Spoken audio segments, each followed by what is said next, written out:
సరే రేపు 2 నెలల్లో మన ప్రభుత్వం వస్తుంది, మనందరం కూర్చుని నిర్ణయం తీసుకుందాం.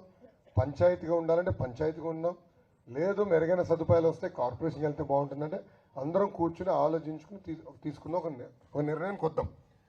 బట్ నేను చెప్పేది ఏంటంటే వసతులు కల్పించాలి.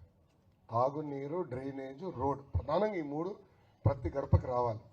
అది చేసే బాధ్యత నేను తీసుకుంటా.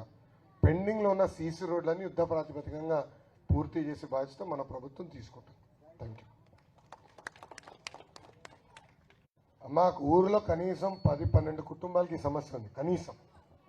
ఏమా గతంలో ఎలా ఉండేది? ప్రభుత్వమే డైరెక్ట్గా కాలేజీలో ఫీజు కట్టేది. మీ బాధ్యత పిల్లల్ని కాలేజీ పంపిస్తాం, బాగా చదివించుకుంటాం, మీకు ఎలాంటి ఇబ్బంది ఉండదు కదా. అలాంటిది ముఖ్యమంత్రి గారు ప్రమాణ స్వీకారం చేసిన తర్వాత విధి విధానాలు మార్చేసి ఈరోజు చాలా ఇబ్బంది పడుతున్నారు.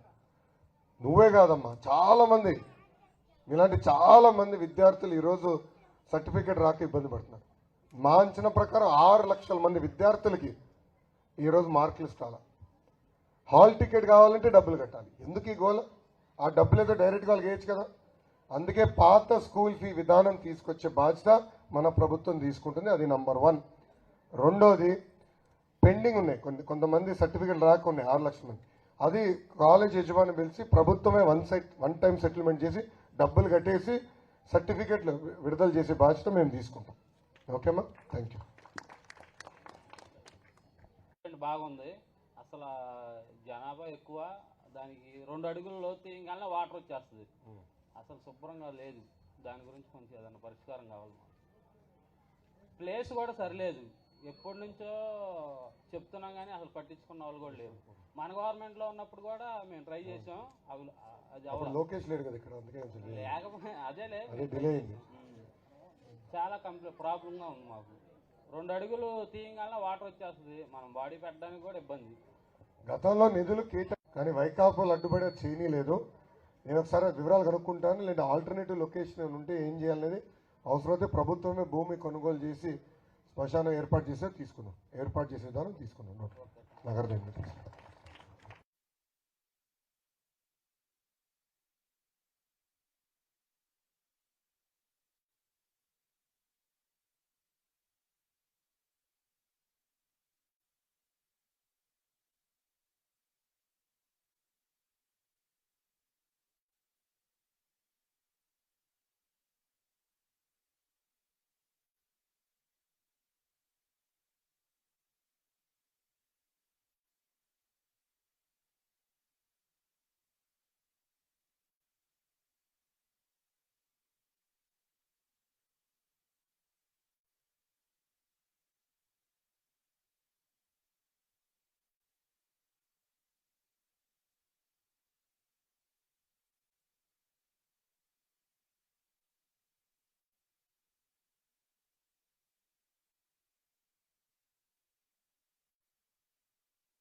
మా కరెంటు ఛార్జీలు 9 సార్లు పెంచారు.